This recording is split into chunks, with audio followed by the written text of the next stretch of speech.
Qui part en Renault rentre en vélo. Que celui qui n'a jamais dit du mal des voitures françaises me jette la première pierre. T'achèterais plutôt une Peugeot 508 ou une Audi A4 ? C'est vrai, il faut le reconnaître, quand on se compare à nos voisins européens, notre industrie automobile n'est pas forcément de grande qualité et est un peu en retard. Quand on dit voiture française, surtout à l'étranger, on pense à des voitures un petit peu bizarres, pas très fiables, pas du tout sportives et vraiment pas luxueuses. Les marques françaises c'est quoi ? Peugeot, Renault, Citroën ? Allez, soyons sympas, je rajoute Alpine et je fais semblant que DS c'est pas une PSA vendue plus cher. Ah mais y a Bugatti aussi, c'est français ça, non ? Bah en fait, ils sont basés à Molsheim, mais c'est détenu par le groupe Volkswagen et toutes les technologies et les savoir-faire utilisés, c'est vraiment allemand en fait. Et cette perception, qui est fondée d'ailleurs, n'est pas nouvelle. Dans les années 1990, quand Richard Hammond, de Top Gear à l'époque et maintenant du Grand Tour, avait fait un essai de la Venturi Atlantique, il se demandait pourquoi il y avait une supercar en France. But they're French.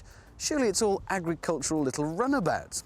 Historiquement, on a toujours fabriqué des voitures péraves en fait. Eh ben non, on était même les meilleurs fut un temps. Vous me direz alors, ah bon ? Peugeot c'était stylé ? Alors qu'on soit clair, Peugeot ça a toujours été stylé.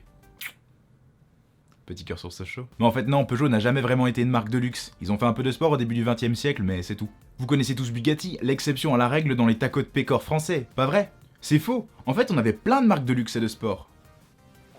Si vous passez un peu de temps dans les bouquins d'histoire auto ou sur Wikipédia, vous vous rendrez compte que la première voiture a été présentée à l'exposition universelle de Paris en 1889. À l'époque, ils ont fait une tour, je crois. Juste après le salon, Armand Peugeot s'empresse de construire un châssis de quadricycle dans lequel Daimler va glisser un moteur fabriqué par Panhard et Levasseur. C'est une entreprise allemande et deux entreprises françaises. On dit que l'automobile est née en Allemagne, mais vraiment c'est la France qui lui a donné le sein pour grandir. Les Daimler Mercedes étaient les premiers prototypes vendus, tandis que les Peugeot étaient les premières voitures de série. Dans les 40 années qui suivent, l'hégémonie française s'installe pour imposer son influence partout dans le monde. On parle de Bugatti, mais il y a aussi Delahaye, Delage, Panhard et Levasseur, pour ne citer que, les voitures françaises s'arrachent par les stars du cinéma de l'âge d'or hollywoodien. Il faut se faire voir dans ces voitures. C'est un peu un exotisme chic, comme aujourd'hui du Chanel ou du Louis Vuitton. D'ailleurs, j'ai dit la semaine dernière que l'excellence française n'était pas dirigée vers l'automobile. J'ai menti. En fait non, j'ai pas menti. J'ai dit que l'excellence française se dirigeait vers le fabriqué main et le luxe. Et c'est parfaitement ce que représentaient ces marques à l'époque. On construisait des voitures sur mesure, on commandait un châssis sur lequel on faisait travailler un carrossier. Les voitures étaient un luxe tel que la fabrication à la main était non seulement faisable, mais nécessaire dans beaucoup de cas. Comparez ça aux yachts de luxe de nos jours. Vous pourrez trouver quelques petites séries, mais les plus beaux bateaux seront ceux construits à la commande. Mais alors qu'est-ce qu'il s'est passé ? Qu'est-ce qui a fait que tout s'est inversé ? Avant de répondre à cette question, il faut se demander ce qui fait d'un constructeur un constructeur de voitures de sport ou de luxe. Qu'on soit clair, j'ai pu établir une liste de 4 facteurs pour évaluer les constructeurs. Il faut que le constructeur ait une histoire. Un nouveau venu ne peut pas être légitime tout de suite. Il faut que le constructeur ait un pédigré dans le monde du sport automobile. C'est ainsi qu'il va pouvoir asseoir sa qualité de sportif. Il faut qu'il soit assez gros. Au moins de la petite série, c'est pas avec 4 prototypes qu'on fait de soi un constructeur automobile. Il faut que le constructeur ait une importance culturelle là où il se vend. Exemple, la Toyota Century. Elle se vend au Japon comme une Rolls-Royce, par contre s'il venait en Europe avec, elle ferait un four, parce qu'elle n'a aucune histoire dans notre culture. Ces 4 points précédents, c'est les plus durs à mettre en place parce que c'est la réputation de l'entreprise. Mais ce n'est pas pour autant qu'on devient un constructeur réputé dans le monde du luxe et du sport. Pour ce faire, le constructeur a besoin de fabriquer de manière régulière des voitures qui répondent à 3 facteurs. Il faut des voitures qui soient des propulsions à essence et assez puissantes, des voitures calquées sur un modèle de voiture de course. Il faut des voitures fiables. Exemple, personne ne veut de Maserati aujourd'hui alors qu'elles remplissent toutes les autres catégories. Il faut des voitures avec une haute qualité perçue. Là, on parle de toucher et d'aspect visuel. Par exemple, on peut prendre une Lotus Evora qui ne sera jamais aussi bien vue dans les yeux du public qu'une Aston Martin Vantage. L'une est une GT luxueuse et l'autre est une pistarde pas très jolie à l'intérieur. Après avoir construit cette liste, on va voir comment les marques françaises ont évolué au cours de l'histoire. Et je pense avoir trouvé les 3 moments charnières de l'histoire automobile française. Le premier, la traction avant de Citroën. Les Français ont pour réputation de trouver des solutions simples à leurs problèmes. On a un regard plutôt pragmatique sur les choses de la vie, ce qui nous donne à l'étranger une réputation de donneur de leçons. C'est ce qu'on a fait avec la traction avant. À l'époque, les voitures c'était simple. Un moteur longitudinal, une boîte de vitesse collée derrière entre le conducteur et le passager avant, et finalement un arbre de transmission qui propulse les roues arrière. Le problème, c'est qu'il faut loger toute cette mécanique, dans et en dessous de la voiture, et ça pose plusieurs problèmes. Un problème de poids, un problème de centre de gravité, parce qu'il faut remonter la caisse pour faire passer l'arbre de transmission en dessous, et un problème d'habitabilité pour les passagers à l'intérieur qui sont gênés par toute cette mécanique qui est assez grosse et imposante. Pour répondre à ces problèmes, Citroën est le premier constructeur à lancer de série la traction avant, dans une voiture qu'ils vont appeler la traction avant. Putain, c'était tranquille le marketing à l'époque. On sait de là une première caractéristique de la liste que je viens de donner. Les voitures sont typées confort et ne répondent plus à une mécanique typée course, dans une volonté pratique et pragmatique. Le deuxième, la 2 chevaux. Après la Seconde Guerre mondiale, les Américains mettent en place en Europe le plan Marshall pour reconstruire les pays qui ont été ravagés par la guerre. En France, dans le domaine des transports routiers, il se passe 2 choses. La première, le gouvernement met en place une détaxe du diesel pour pouvoir laisser fonctionner les camions et les engins de chantier et agricoles à plein régime et à moindre coût pour pouvoir reconstruire rapidement le pays. Le deuxième, c'est la mise en série de l'étude de marché toute petite voiture, la TPV, pour permettre aux classes moyennes et aux classes paysannes de s'équiper en automobile. La TPV, c'est la 2 chevaux. Le cahier des charges était très simple, pouvoir transporter 4 personnes pour 3 litres au 100 à 60 km/h dans des conditions rurales et par un conducteur assez novice. On avait donc la recette de la voiture populaire, simple et sans signe ostentatoire. Ça d'ailleurs c'était dans le cahier des charges. La voiture devient outil tout en perdant toute idée de haut statut social.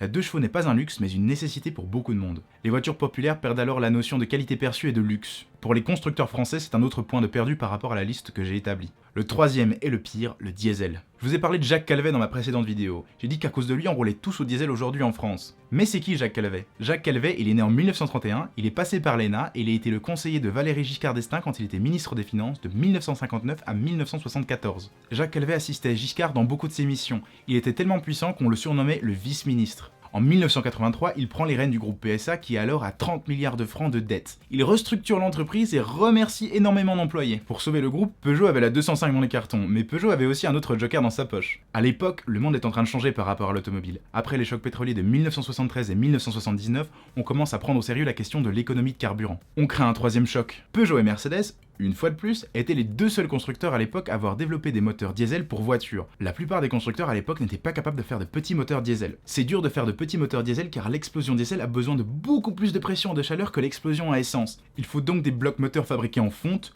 plus lourds et plus imposants.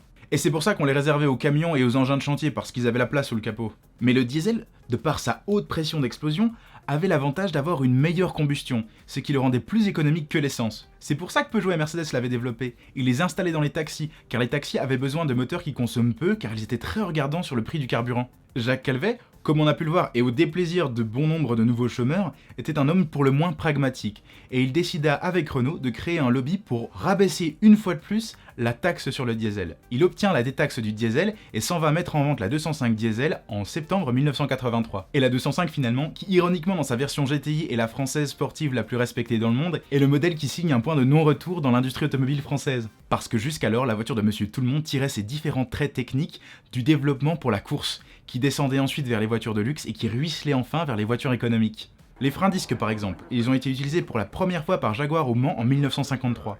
Quelques années plus tard, on les retrouvait sur la Citroën DS, et dans les années 90, on les retrouvait sur à peu près tous les véhicules de série, au moins à l'avant. Pour faire simple, les voitures économiques représentaient l'essentiel de ce qui se faisait de mieux. On part du haut et on enlève tout le superflu pour garder l'essence des développements techniques et matériels. Là, on assiste à un renversement de la conception de la voiture économique. On part sur une base de moteur qui est développée à la base comme outil. Il est utilisé dans les camions, dans les engins de chantier et dans les machines agricoles. Et c'est autour de cette voiture que mécaniquement va s'agencer la gamme de la marque. On ne construit plus alors une gamme du haut vers le bas, mais du bas vers le haut. La voiture perd alors tout son imaginaire de course, son aspect sportif devient absolument utilitaire. On appelle ça de manière très controversée le nivellement par le bas.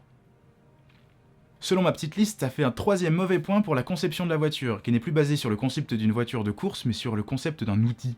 Alors vous me direz, et Renault dans tout ça? Ce ne sont pas eux qui ont commercialisé la traction avant, la 2 chevaux, la 205, pourquoi on les met dans le même panier? Alors voyez-vous, l'automobile est une pierre d'angle dans le patriotisme. Ce qui fait que beaucoup de pays achètent surtout leur propre voiture. Pendant une grande partie du XXe siècle, on vend d'abord à ses concitoyens et on exporte ce que les étrangers veulent bien acheter. De ce fait, lorsque Citroën ouvre le marché des tractions avant et des petites voitures populaires, et quand Peugeot, très pragmatique, montre à tout le monde qu'on peut vendre une voiture outil à 5 millions d'exemplaires, forcément les autres marques suivent. Et comme nous sommes dans un marché très nationalisé, les répercussions internationales sont moindres. Ces changements de paradigme se font presque sous une cloche de verre et on les regarde depuis l'étranger d'un œil assez étonné. À partir de ce moment-là, la voiture française s'est construite à l'étranger une réputation d'objet outil dénue de toute idée de haut statut social. Maintenant, reprenons notre Peugeot 508 et notre Audi A4. J'espère que tu as pu répondre à ma question au début de la vidéo, et il y a de grandes chances que si tu n'es pas français, tu as choisi l'Audi A4. Pourquoi? Pour ce que représente la marque, car quand on pense à Audi, on pense au Quattro des rallyes ou même à la R8 de Iron Man. Aussi, quand on pense à la 4, on pense à la 5, à la 6, à la 7 et à la 8. On pense aussi à la RS4. De fait, quand on achète une Audi A4, on achète non seulement la voiture, mais l'image de toutes les autres voitures qui l'entourent. Prenons la Peugeot 508 maintenant. Au-dessus, il n'y a rien, et le moteur plus puissant dans la gamme, c'est un 4 cylindres de 225 chevaux qui est transmis roue avant. Quand chez deux marques, on a un modèle équivalent, mais que chez une marque, c'est le plus haut de la gamme, tandis que chez l'autre, c'est un milieu de gamme, ça dit beaucoup de choses sur la première marque. Pour autant, pour les marques françaises, tout n'est pas perdu.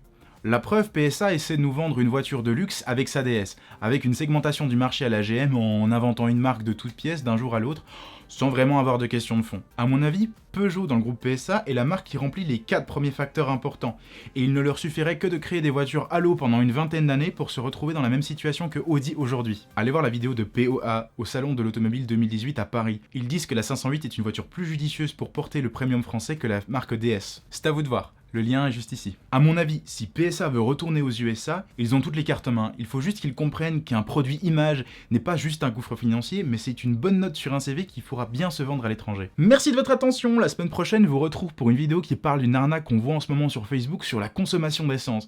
Faites gaffe, c'est du lourd. Au revoir. Salut les copines, aujourd'hui on va parler voiture, donc moi je me trouve dans ma 405 et là on va faire un tuto comment tourner le volant. Voilà, merci, bonne journée, à bientôt, au revoir. Girl, you wish.